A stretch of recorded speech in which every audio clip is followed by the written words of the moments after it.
Thanks very much. This is part of the, I suppose, the lead in to kind of position this, is I found myself in October of last year over in MIT, in Massachusetts Institute of Technology in Boston. It's a top-rated university, obviously. But I went over there on a residential program to spend a week with thought leaders around what the focus was: leadership, innovation, and creativity. And how do you create real change that makes a difference where everybody wins in the system? It's not just me making money over here, but if I'm making a difference, I'm making money, so everybody else is benefiting. And it was kind of a collection of people from all over the world to say, how can we learn from each other to actually make a difference?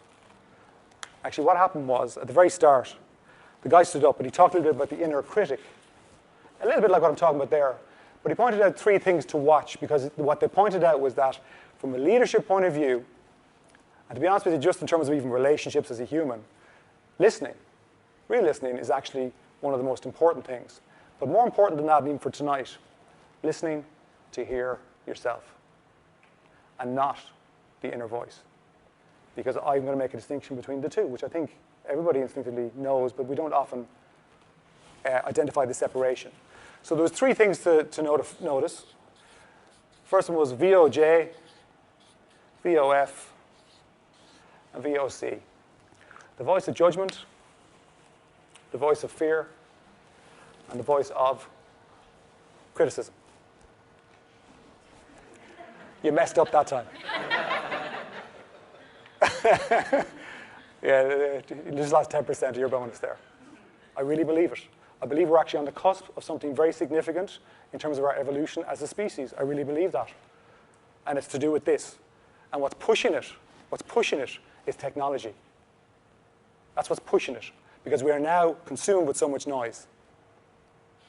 Like I can say, that's great, I'm going to clear my mind now, I'm going to walk out the door, and I'm going to try my email, look at Facebook, look at Twitter. Oh my God, let's check out Netflix. Oh, that's pretty good. Oh my God, look at that cat doing that. That's class, yeah.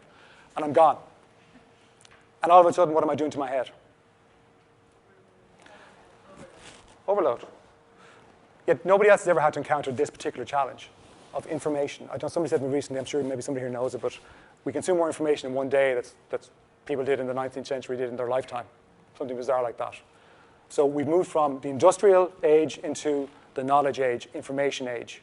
Some people here work in technology, which is good. Just to kind of explain, on the right-hand side, there are things like that: top goal achievement, high-performance mindset, self-image rewire. In a business context, if people are very familiar, I'm sure they are with at the moment, high-performance psychology and everything else, it's very topical.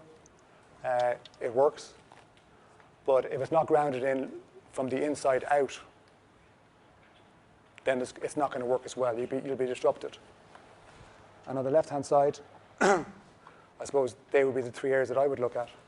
Better living principles, the clarity generator, which is kind of around this and some stuff around that, and then a mojo maker. And actually, very often I always get this, particularly more so from guys for some reason, maybe because they like Austin Power movies, I don't know. But that was his gift to the planet. Where's my mojo, baby? It's gone. And very often, increasingly, I get, my mojo's gone. My mojo's gone. Don't know how to get it back. And actually, the starting point is this. Whatever activates that for you. Because generally what you'll find is that they're actually worrying about the fact that their mojo is gone. And they're really worried about it. Which sounds kind of stupid, but actually it's amazingly powerful. So within, and my challenge to you, I guess, is, can you actually take what we've done tonight and even apply a little bit of it and not be know-it-all Nick, and really test it and say, okay, I'm going to do 1 or 2 things. I'll get a friend and partner up, and let's test this, and let's give it a go for a month. And then if you do make traction, and you will if you try some of it, then please let me know. My email is support@ShaneCradock.com with 1D. And that's the end of the talk, unless there's any particular questions.